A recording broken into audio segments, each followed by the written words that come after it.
एक बार फिर से यूट्यूब चैनल 360 डिग्री जीएस में आपका बहुत बहुत स्वागत है। और मैं एक बार फिर से आपके साथ एक नए वीडियो को लेकर हूँ। और आज का जो वीडियो है वो ज़मीन सर्वे से संबंधित है। आज के नए वीडियो में हम जानेंगे कि ज़मीन सर्वे कराने के लिए हमें किस किस पेपर की ज़रूरत होगी, कौन कौन से कागजात हमें सर्वे फॉर्म के साथ लगाना पड़ेगा, जिसके बारे में हम आज इस वीडियो में डिटेल से जानेंगे।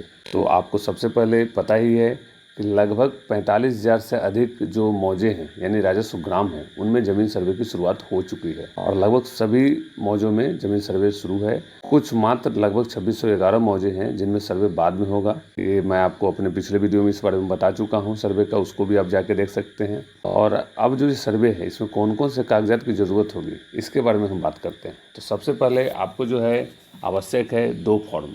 एक है फॉर्म नंबर 2 जिसे हम लोग स्व घोषणा प्रपत्र कहते हैं, एक है फॉर्म नंबर 3(1) जिसे हम लोग वंशावली प्रपत्र कहते हैं। ये दोनों फॉर्म आपको शुरुआत में ज़रूरत होगी।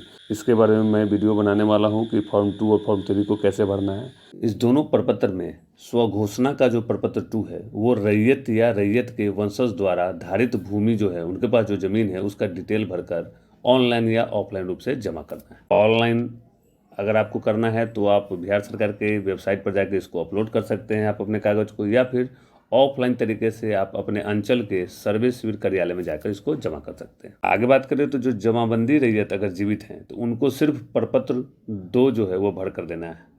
जीवित जो जमाबंदी रैयत हैं उनको वंशावली का प्रपत्र 3 भरकर नहीं देना है, सिर्फ प्रपत्र 2 भरकर देना है। प्रपत्र 3 उनको नहीं भरना पड़ेगा। यदि अगर जमाबंदी रैयत मृत हैं तो उनके जो वंशज हैं वो स्वयं से प्रपत्र 3 में वंशावली बनाकर तैयार कर उसको जमा करेंगे, तो उनको फिर प्रपत्र 2 और 3 दोनों जमा करना पड़ेगा। जो जीवित हैं उनको नहीं जमा करना पड़ेगा। प्रपत्र 3(1) में जो वंशावली है उसको बनाने के क्रम में कई लोग काफ़ी घबराए हुए हैं या कभी परेशानी में रहते हैं, तो उनको मैं बता दूं वंशावली जो है वो कार्यपालक दंडाधिकारी या नोटरी के द्वारा, इनमें से किन्हीं के द्वारा जो एफिडेविट बनाते हैं उसकी ज़रूरत नहीं है। जिसको गांव में हम लोग हाफिडी भी बोलते हैं, वो रियल में उसका नाम एफिडेविट होता है, तो उसकी ज़रूरत नहीं है। आप प्रपत्र 3 जो आपके पास है फॉर्म 3, उसमें आप फॉर्म के नीचे अगर जगह है तो फॉर्म के नीचे, या फिर जगह नहीं है तो उस फॉर्म के पीछे में खुद स्वयं से अपना वंशावली बनाकर उसको जमा कर सकते हैं। एफिडेविट लगाने की कोई ज़रूरत नहीं है, ऐसा सरकारी आदेशानुसार मैं कह रहा हूँ। और दोनों फॉर्म को भरने के बाद इनके साथ अब कई सारे कागज़ भी हमको लगाने पड़ेंगे। कौन कौन से कागज़ हैं तो सबसे पहले मैं आपको बता दूं कि प्रपत्र 2 और 3 के साथ आपको अपनी ज़मीन से जुड़ी कोई भी दस्तावेज का प्रमाण देना होगा। इसलिए देना होगा जिससे ये साबित हो सके कि वह ज़मीन आपकी है। कोई भी दस्तावेज का प्रूफ दे सकते हैं।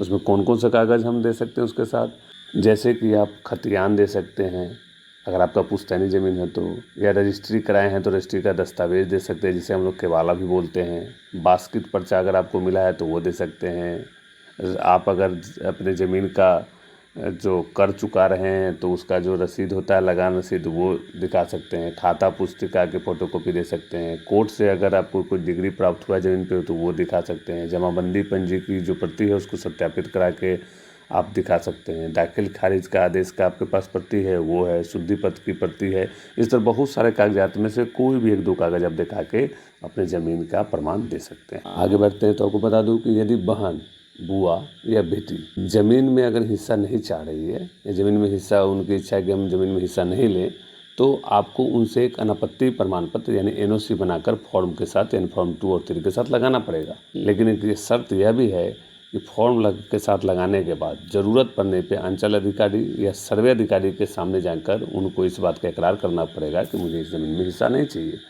नहीं तो आपको वंशावली जब बनाएंगे तो उसमें आपको अपनी बहन या बुआ है या बेटी है उसकी चर्चा हर हाल में नियम तक करना ही है, नहीं तो यह कानूनन गलत होगा। बाद में आप एनओसी बना के अपना, उनकी मर्जी नहीं है तो नहीं दे सकते हैं हिस्सा, अगर वो नहीं चाहती है तब। अगले कागजात की बात करें तो यदि सभी हिस्सेदारों ने आपसी बंटवारा करके शेड्यूल बनाया है तो शेड्यूल और सक्षम अधिकारी द्वारा पास करा के अपने पास अगर शेड्यूल आप रखे हुए हैं तो शेड्यूल की छाया प्रति फॉर्म के साथ लगा सकते हैं, अटैच कर सकते हैं। इससे क्या होगा, सर्वे करने वाले अधिकारी और आपको भी सर्वे कराने में मदद मिलेगी। इसके आगे फिर अगले पेपर की बात करें तो यदि आपकी ज़मीन पुश्तैनी है यानी पूर्वजों से आपको मिला है, पूर्व उत्तराधिकार के तौर पर आपको ज़मीन आपके पास मिला है, तो आप उसके खतियान की नकल लेकर उसके फोटोस्टेट उस फॉर्म के साथ आप लगा सकते हैं। हाँ, खतियान अगर है तो लगा सकते हैं, नहीं है तो यह कोई अनिवार्य नहीं है। नेक्स्ट पेपर की बारे में बात करें तो ज़मीन के प्रमाण पत्र तौर पे आप लगान की रसीद या मालगुजारी की रसीद जो है उसकी छाया प्रति भी दे सकते हैं।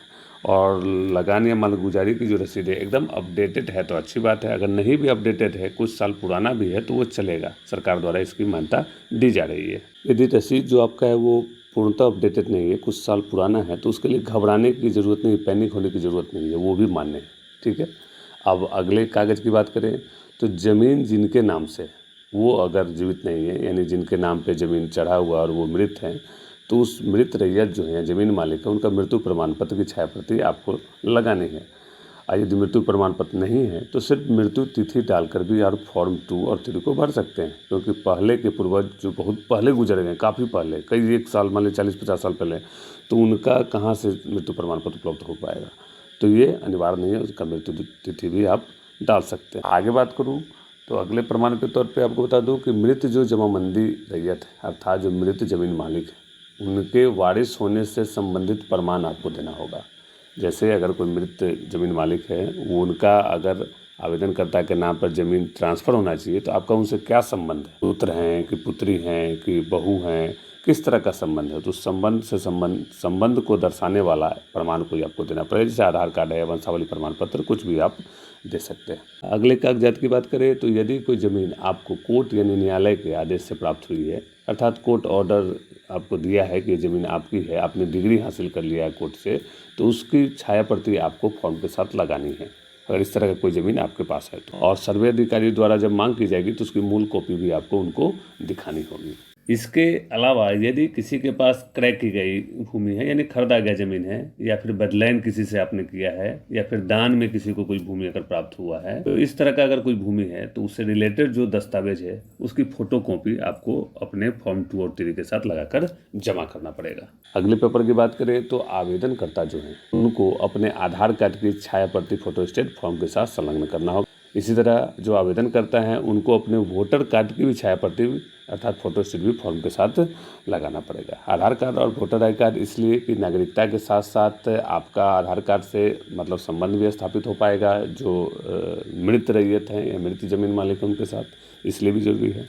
इन कागज़ों को आप समय रहते इकट्ठा कर सकते हैं और सर्वे में इसका लाभ उठा सकते हैं। और सर्वे में अब सबसे मूल है कि फॉर्म 2 और 3 जो है कैसे भरना है, तो उसके लिए आपको मेरा अगला वीडियो देखना पड़ेगा। और चैनल को सब्सक्राइब जरूर कर दीजिए और लाइक कर दीजिए ताकि सारा नोटिफिकेशन आपके पास जल्द से जल्द पहुंचता रहे। वीडियो देखने के लिए बहुत बहुत धन्यवाद।